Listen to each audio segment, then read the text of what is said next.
За ажлын хэсгийн ахлагчийн хувьд хэлэхэд энэ тэтгэврийн асуудлыг бид нэлээд ухстай ярихгүй бол нэгдсэн чуулган дээр манай олонх гишүүд зарчмын байр суурь өөр байсан шүү дээ.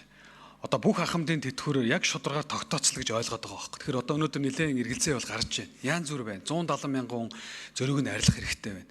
Энэ бол нэгдүгürt хийсэн бол том дүгнэлт шүү. Тэгэхээр санал хураах дээр бол энэ нэлээд чухал нөлөөтэй.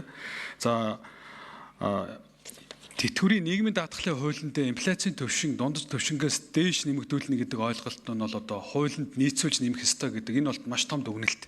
Цаашдаа ч гэсэн ирнэ бол. Тийм учраас бол энэ хуулийн дүгнэлтийг бол одоо бид нар бол тодорхой гаргасан. За манай статистикийн газар яаж бодохоор одоо ингээл инфляц оны их рүү сүүл рүү буун одоо 8 байна. Энэ нь бол бараг 5 руу орно гэдэг яг эерэг төсөөлөл. Гэхдээ энэ эерэг төсөөлөл чинь иргэдэд бодит орлогыг нэмэгдүүлэх боломжийг хоцроогоод байна шүү гэдэг маш том анхаарлаа тэмдэг баг. Эний хариуцлага хэн хүлээх гэдэг ийм асуудлыг бол бид нар бол дүгнэлт өгсөн. Тийм учраас дор хаяж тэр 10 орчим хувь дээр нь за тэгээд сая манай сангийн яамных хэлж байгаа шиг байна. Ер нь бол энэ доод тэтгэврийг нэмэх их усрүүл хамааралтай. Энэ бол улс төрийн шийдвэр. Ахмадуудынхаа доод тэтгэврийг бол нэг сая 500-гээд үе шаттай нэмэгдүүлэх шаардлага байна гэдэг бол энэ ажлын хэсэг дүгнсэн.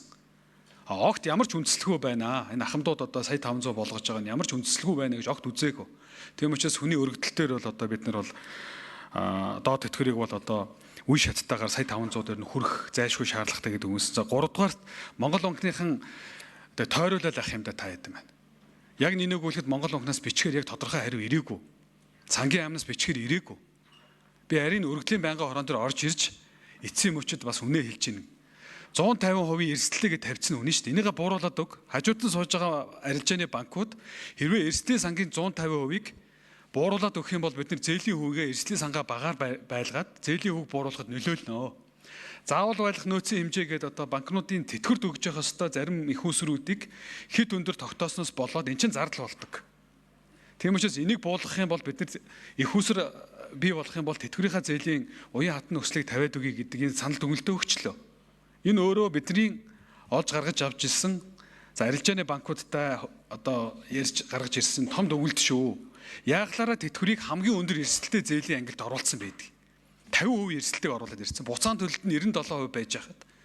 Тэр Монгол банкны энэ эрсдлийнхаа өндөр одоо энэ чуулганаас өмнө дараагийн төсвийн болон юуны байнгын орон дээр Монгол банкныхаа тэр мэддэг удирдлагуудаа авчирж ирээд тэр тавсрын ерөнхийлөгчийг авчирж ирээд энэ дээр хариулт өгөөрэй.